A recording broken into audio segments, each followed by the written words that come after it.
This podcast is brought to you by lineupmedia.fm.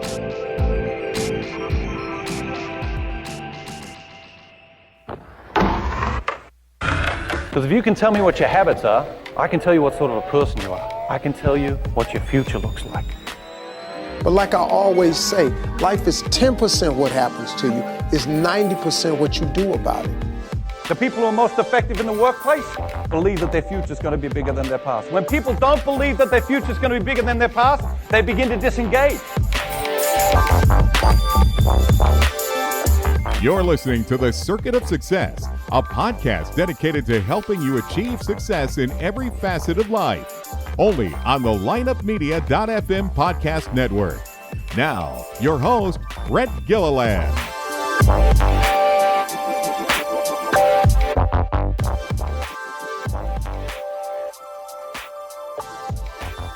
Welcome to the Circuit of Success. I'm your host, Brett Gilliland. Today, I'm excited. I've got Lisa Strandberg and Kaitie Sjostedt with me. Ladies, how you doing today? Doing good. No complaints. Awesome. And so, Kaitie, you are normally in New York City and you're in Florida right now. So you are not experiencing what I'm looking at right now, which is about, 5 or 6 inches of snow on the ground. I am not. Which isn't miraculous, but I have been watching the news and you guys are getting hammered. Yes. Missed out on that. And Lisa, you're in Austin, Texas, and you got ice and no snow. Is that right? That's right. Right. Just a bunch of ice. The boys were really hoping for some snow, but no luck. Before we started recording, you and I were bonding over the 7 boys between the two of us, and the sports and the crazy schedules. And I'm sure like mine are probably at home right now, studying and reading and being quiet and all that kind of stuff. Is that what yours are doing right now? Well, we're trying. Yeah, exactly. Yeah, mine are probably outside doing something. Who knows? But anyway, so it's great to have you both. And so, Lisa, I'll start with you. And I start every podcast like this. It's just kind of what's made you the woman you are today. And I know it's a kind of an open-ended question, but I think everybody's got a story and everybody's got a brilliance and would love to hear kind of what's made you the woman you are today. Yeah. Well, I started out as a model. I was, let's see here. I was scouted at a really young age, about 12. And I started working around the world, modeling with Ford. And then from there, I kind of switched gears.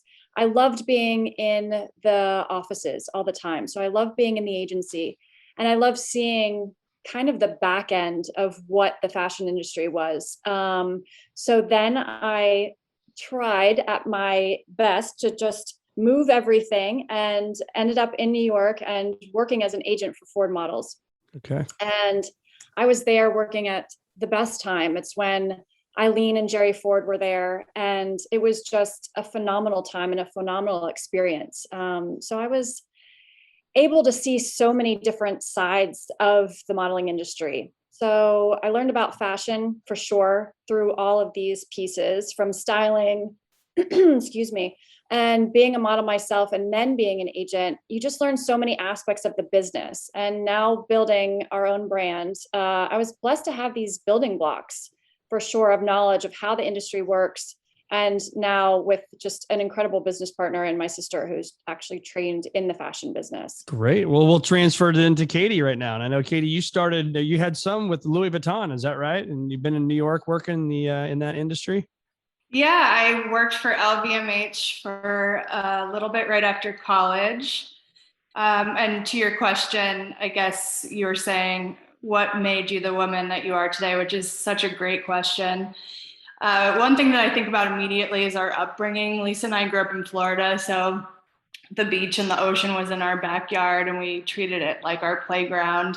And we had the amazing opportunity to travel as a family to some great, beautiful tropical destinations that I have such vivid memories of to this day.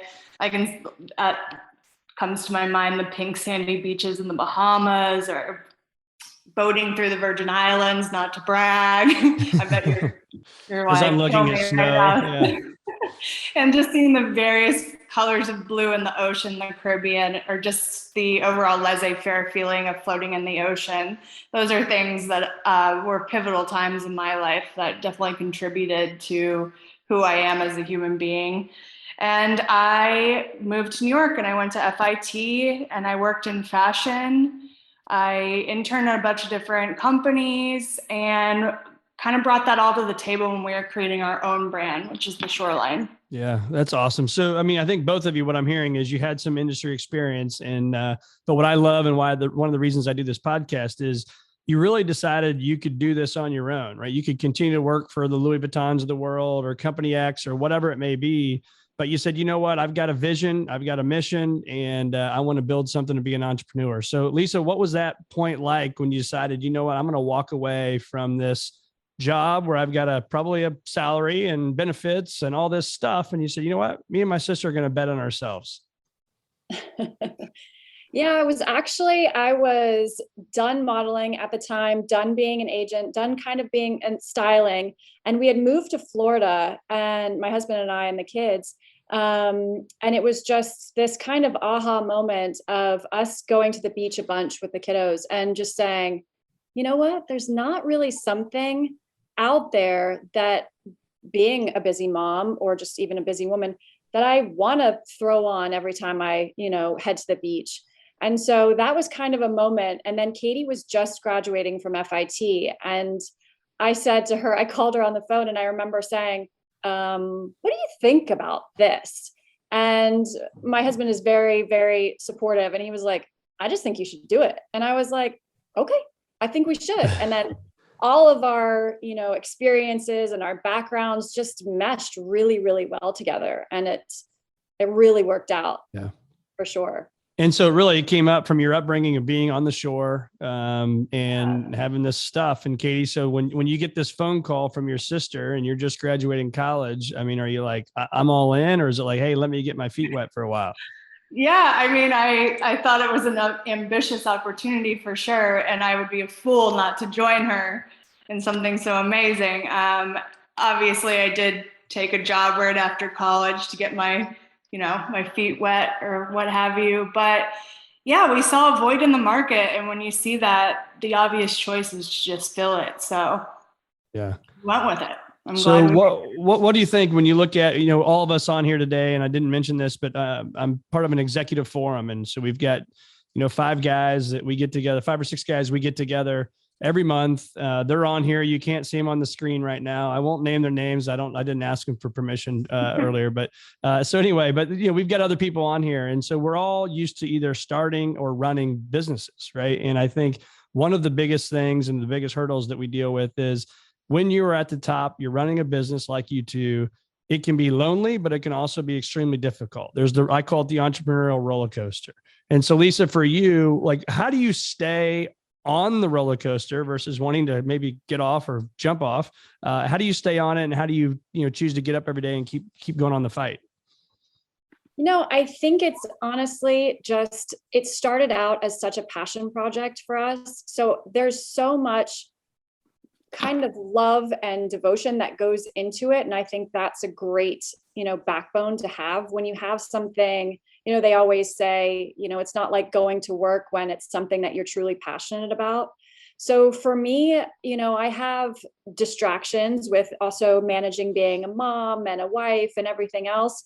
So it gives me a little bit of a break, but it's just, honestly, it's truly loving what you do and being able to put my creative side to work and, I don't know, really produce something that we love.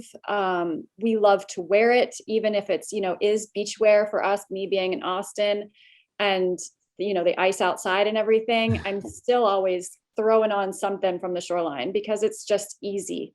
And so, it's just kind of that passion, that love of what you're doing so much. I really think that just keeps me going and keeps me pushing for sure. Yeah. Kaitie, what do you think the toughest thing about being, and before I even go there, how many employees do you all have? We're a startup, so you're looking at them. You're looking at them. So you two are making it happen. So if you want to take the day off, you just take the day off, right? You don't have anybody to report to. So the two of you, so that even then changes my question a little bit is, I mean, how do you from Florida / New York and connect in Austin? Obviously with things like this, we can do a lot, but how do you keep the culture going? How do you keep the mission going? How do you move it forward?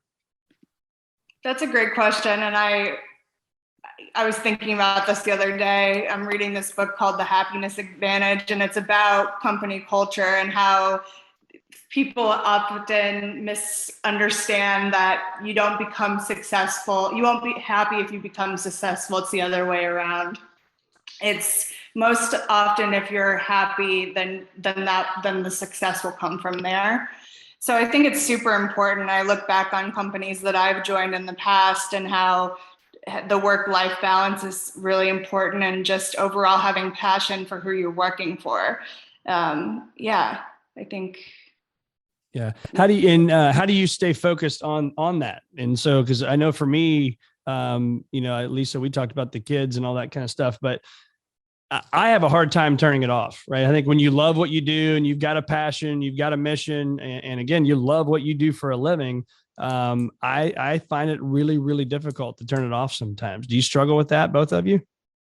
For sure. I think obviously in the last couple of years working through the pandemic and always being at home, I think is you're working and you're living in the same space. So it's often hard for you to turn off and have those normal business hours. And if you love what you're doing, then you really don't want to turn it off. So It's definitely an effort you need to put in for sure. Yeah. And Lisa, how about you?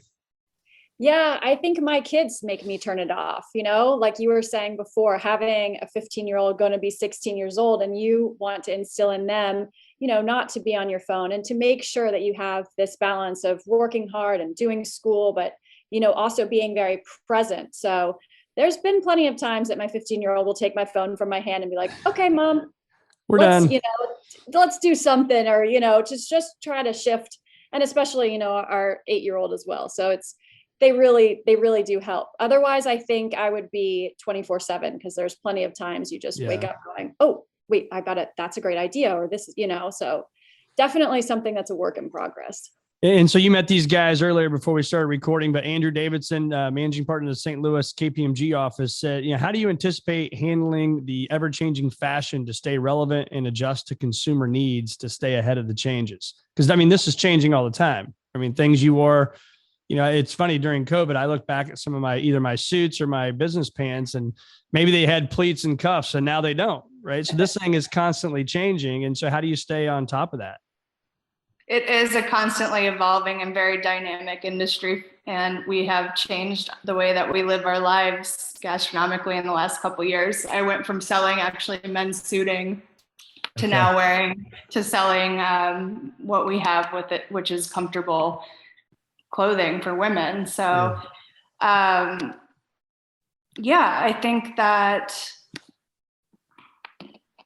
sorry, I lost track of what we were. All good. No, it's just it's changing constantly, right? And so I think that we have to stay ahead of that. So Lisa? Yeah, I think that with the Shoreline, we've always based our pieces off of being very classic. So we don't tend to go towards the trendy pieces. And when you're classic, I feel like that will just be a constant in many women's wardrobes. So we have just a white button-up shirt that we've taken, it's the fashion loving staple of a white button-up shirt. And we've taken the fabric and we've switched it around to make it comfortable for the beach and everything. But, with that being said, we're going to continue to build on those pieces of just that classic feel. So that way we don't have to so much deal with that trend, the ups and the downs of what fashion can be. Because I think once you get on that roller coaster, chasing those trends can be just incredible. A job on its own, really. Yeah. And you think about the classics, right? To your point, the white button-up shirt, or I think of the classic, the black and silver Rolex watch. They've been around forever, right? They're just classics. They're timeless. Yeah. And so what I'm hearing is you're building upon the classics and then making them just one step, 5 steps, whatever it is, better every single time you make something. For sure. Yeah. And Kaitie can talk on our fabrics, because that's a huge part of who we are as a company. We really, really, our feedback that we got from the consumer was just, fit and fabric. You guys just nailed it. And that's an ode to what Kaitie honestly did in her background, really, is finding. Yeah. So talk to us about that, Kaitie. Tell us more about that. Yeah, the fabric was something that was super important to us from the very beginning, and we did extensive research, and I'll put emphasis on the word search because I went through the garment district and I was looking for the perfect fabric, and it was a non-negotiable for us. So when I set out on this search, I thought about, when I've been in the sun all day, I want to throw on something that's soft and light and airy, but I also wanted it to be easy to care for. So in my search, I came across a rayon fabric, which is a derivative of wood pulp.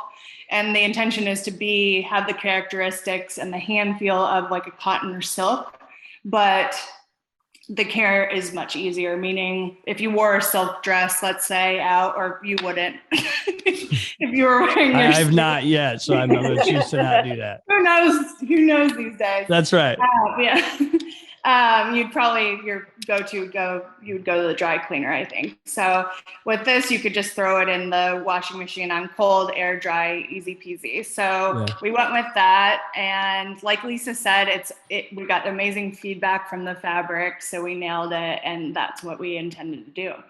We can cut this part out if you don't like me saying the words of other companies, but I'll say it anyway. What I'm hearing again is what I think Lululemon is for the athletic wear, you are for the shoreline. Is that a fair statement? I love that.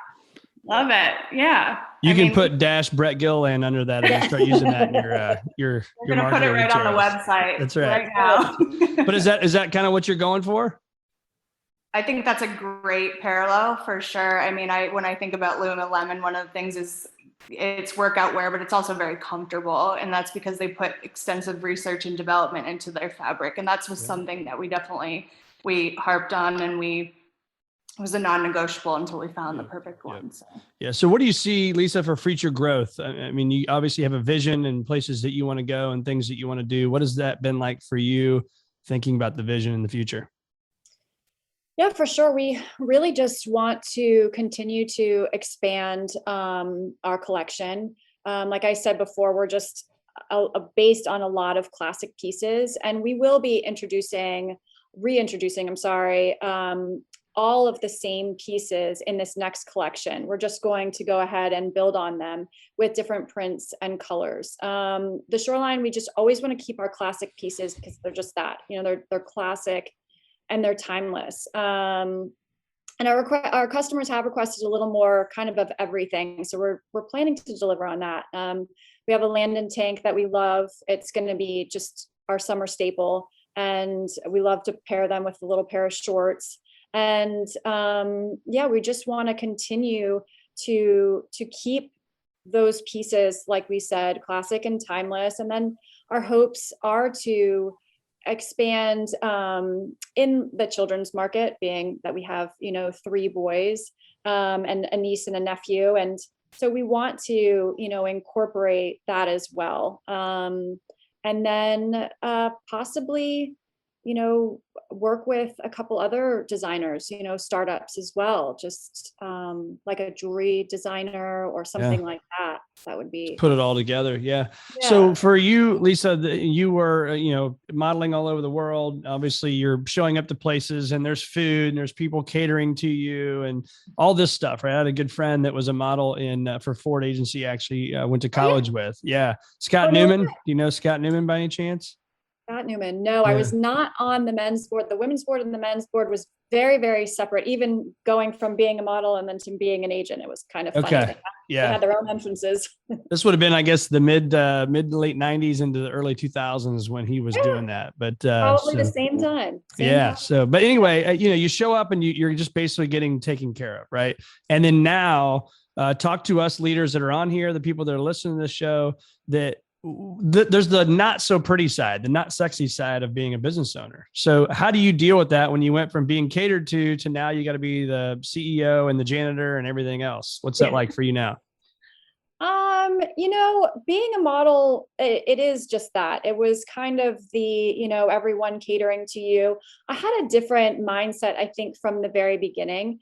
I always looked to, everything else that was going on. That's what I really loved. I loved seeing all these people come together to create campaigns. So that was kind of where my mindset was. And I I wanted to learn and continue to learn. So I really looked at everything from the stylists that were working to the photographers and to the client who was building this campaign. And yeah, so I always kind of had that mindset where I just wanted to keep learning. And I took every opportunity to talk a little bit longer with a makeup artist or with, whoever was booking at the time. And I found myself honestly sitting in the agencies too long, like during when we had castings, they were always like, Lisa, come on, like you can't take the booker's seat all the time. And I'm like, well, and it was so fun. It just had such an energy. And so I really picked up this kind of like learning aspect through everything. And being able to see, everybody kind of like, it was kind of like a stock exchange floor almost, these agents, these bookers were screaming for girls and they were just like, no, I have her this week. And it was really just so fun to be a part of that. I was like, oh, forget this. I am done living out of a suitcase. This is what I want to do. And so then it became, learning the other side of it. And then through there, living in New York and really being an agent, and then going from there and, being a stylist and then being a mom, I think I just didn't really take the time to focus on people doing for me. I really took that time to learn as much as I possibly could. Yeah, that's great. So Dr. Kaitie Shaw, he's on here as well. He had a great question. So he owns a sleep study and a ear, nose, and throat practice and a medical spa here in town. So I'm putting a shameless plug in for you, Kaitie, for everybody driving and listening to this. That's what you got to do for your friends, right? But how do you divide responsibility right now between the two of you? Kate, you want to take that? Sure. I mean, I think we both approach things head on, and then we both have our strengths, and we kind of divvy everything up as we see fit. There's no real rhyme or reason to what we do internally. But just because there's two of us, we know that everything needs to be done. Yeah. And do you work on your strengths and weaknesses with each other? Or I call them opportunities, I guess, because I have a business partner too. And I think it's great because his strengths are my weaknesses and my strengths are his weaknesses. And maybe we just got lucky and fell into that, obviously. But I think the things that I love to do, he can't stand doing them. And do you find that in your partnership as well? Yeah, I think organically we have taught each other a thing or two here and there. And I can name a few things that I hate doing that Lisa might not mind picking up. So yeah, it's a give and take. Perfect. Yeah, we definitely divide like our responsibilities. And like Kaitie said, at the end of the day, we know what has to get done. So, we just kind of work really hard at that. Kaitie I think a bit creative, and that's my mindset. And Kaitie is super creative and stylish. And then she also just has a business mind that really is, when I kind of like, oh, but let's add this piece. And then she's like, yeah, let's, and so she kind of steers me back into the right lane. So we definitely play off of each other really well. And how do you define success right now? I mean, when you look at your company? To me, I think of a couple different things, one of which I think that companies are starting to be a little bit more transparent in their supply chain. And what I mean by that is a focus on sustainability. So I think in 2022 for consumers, it's something that will make or break them investing in your brand. And I think it puts a little more pressure on the brands to stay within that sustainable route. So as an organization, when we're building the business plan, we set out to have organizational integrity and to keep our supply chain as local and clean as possible. So I think that is one element that I think about when I think about successful clothing lines today. And Lisa, for you, how do you stay a student of the game? I mean, I'm in the wealth management business, and there's certainly companies that have been around a heck of a lot longer than Visionary Wealth Advisors. And so, you're studying, you're being a student of the game. What brands do you admire and why? Oh my goodness, there's quite a few for sure. For me, I love Jennifer Fisher. I don't know if you guys are familiar with her, but she is not only an entrepreneur, business owner, mom, also a chef. She's just kind of could kind of do everything is the thing. So I love the way she kind of goes about business, and also family too, which I think is a really cool all around good person for me to look to, because she's very inspiring for sure in everything that she does. Kaitie and I also love The Range. They're a women's wear brand, a little bit newer, but it's two sisters, and they've got, classics, but a little bit more of a street style edge. So I love to read and just kind of dive into these businesses and just learn how they made it, what they did, what was important to them. I don't know. Like I said before, I kind of feel like that's my thing in life, is just being a sponge and trying to take from different experiences and different people, and for sure apply that to us and what we're doing. Yep. And so I asked this, Kaitie, to almost everybody on the show, is the fears. I'm assuming you put some fears in your mind over the years, whether it was, through universities or through your business, right? There's been a lot of those probably over the last few years. But how many of the fears you've put in your mind have actually blown up to the magnitude you put them in your mind to be? I'm my worst enemy when it comes to that kind of stuff. I'm always in my head, and always like the worst case scenario is always going to unfold. But really, truly, it's never as bad as I perceive. Yeah. So, I mean, you're right to fear, but in the long range, it'll just hinder you from success. So you got to stop. Quit while you're behind on that one. That's right. Well, think about that next time all these fears pop in your mind, that you just said that, right? That rarely, and that's why I asked that question, is rarely do the fears we put in our minds, even though they feel real, right? You may be driving down the road thinking this thing and it's, oh my gosh, this is going to happen. Rarely does it ever, if ever, blow up to that magnitude. Would you agree with that, Lisa? Oh, for sure. For sure. I live by the have faith, not fear, kind of mentality. And I just, gotta give it over to God and do the best that we can. But like you were saying, the majority of it is always just so much bigger in your head. And then you realize, well, that actually didn't even come to pass. So yeah. So Lisa, what does it mean to have a future greater than your past? That's our firm's mission statement. We talk about having a future greater than your past, and it doesn't mean you had a bad past, right? You got a great past, had a great upbringing. But we all want the future to be better than the past. So what does that mean to you when you hear that?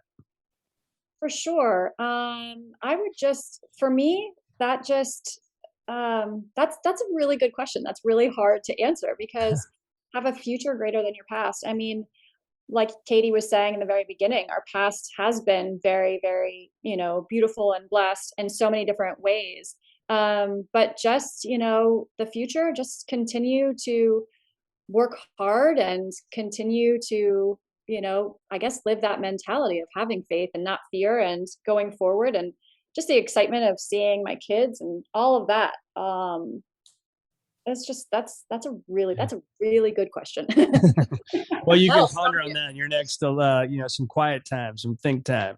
Seriously. And but I think it's important to, I have a journal that I use every single day, and these guys have seen me for years do this type of stuff. And I think those are the questions that I think it's good for people listening to slow down and think about. Is, again, it doesn't mean you had a bad past, but we all want to take one step forward. So what do I need to do to have a future better than my past, as a parent, right? As a spouse, as a friend, as a leader, as a person of faith, right? What I need to do better at my church, whatever it may be. I mean, how often are we really slowing down and thinking about those things? And so having a process in place, you want to have a process. You guys have a process for your business. Follow that process to a T. All the guys on this call here today, they have a process they follow to be successful. And so I just think it's important for those, driving around, exercising, whatever they're doing, is to think about that. How do you think about having a future greater than your past? And it really takes time to slow down, score yourself, and really spend time thinking about it. So last couple questions here for you two is brag a little bit about the Shoreline. So, I mean, we obviously know this is a clothing line. We're going to the beach, but just kind of brag a little bit, if you will, about that brand and why people should be checking it out, which we'll put the website in the show notes down here. Kate, you want to take that one? Yeah, I mean, I talked before about our travels and our childhood and how our memories really shaped us as women. And we like to say that our brand is more about a state of mind rather than a concept. And we created it as a nod to our childhood, our upbringing, and the women that we grew to be. That's and when cool. What's that? I said, that's really cool. I like that. Thank you. I came up with it. It's like, I created that whole thing. I did that in a day's work. So we offer a modern women's wear line with a focus on comfortable, beautiful, easy to wear classes that transition from the beach to the city streets, if you will. So if you're running errands, or if you're going on to an impromptu lunch, or you're just hanging at home, which we've been doing a little too much of, I think, lately. That's right. The idea was to just create versatility and at the same time elevate your wardrobe and give you something sophisticated to wear no matter where you were. Yeah. And you're going to get, am I going to get to wear some of the stuff around the, you're going to make me like a swimsuit, anything like that? Are you going to get into the guys' side, or are we staying on the women? We have some sun shirts as of now. Our brother has harped on that for a little bit. I think he just wants free clothes. Exactly. But it's definitely a market that we have thought about exploring in the future. But as of now, I don't know, but you might want to wear one of our sun shirts, maybe not a dress, but. Right. So Lisa, that'd be the final thing I would throw out here to talk about, unless there's anything else you guys want to add, is staying in your lane. Right. It's really important to stay in your lane. And what I hear from that is, look, we know we are really, really good. We're damn good at this women's shoreline. Put it on, great fabric, great feel, the classics, and we're going to stay in our lane. So is that a thought for you? Is that something you guys think about from the vision to the future of what you're all building? Yeah, for sure. I think that the shoreline, we haven't, for Kaitie and I, we haven't really wanted to get into or to deviate from what we're doing right now. I think that people typically say or think, oh, you have a resort wear brand, shouldn't you get into swimwear? And then shouldn't you get into, men's swimwear? And I think then you start to lose the vision of why we kind of started. Yeah. So I think for sure that typically can be something that happens with businesses, is that they get, just a little bit, or beachwear rather, gets to be, kind of a second thought, where it's just not the main thing. It's either a swimwear company that then added on some beachwear type of pieces. And that's the gap that Kaitie and I saw. It was always just a bit of an afterthought. And that's where we kind of came in, that we said, well, we want, something that's beachwear, and people typically would say a cover up. And we want it to be able to transition, and we want to be able to take it in different places and wear it in different ways.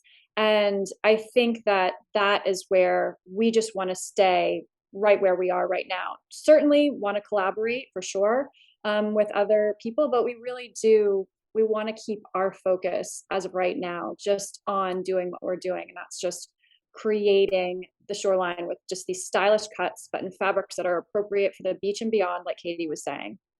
Awesome. Well, I love it. It's been awesome being with you two and having you on the Circuit of Success. And we look forward to watching as you continue to grow. Because I know 2021, if I remember correctly, if I heard my research was correct, you blew through all of that stuff, right? You sold out of your line, and which is a great problem to have. And so hopefully in 2022 and beyond, you will continue to do that and have much success. So thanks so much for being with us, ladies.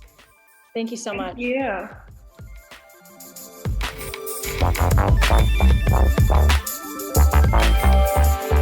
Tune in next week for another episode of The Circuit of Success with Brett Gilliland on the lineupmedia.fm podcast network. Subscribe to the show on iTunes, Google Play, Stitcher, and through our website, circuitofsuccess.com. Follow us on Facebook and Twitter, and email any questions to info@circuitofsuccess.com.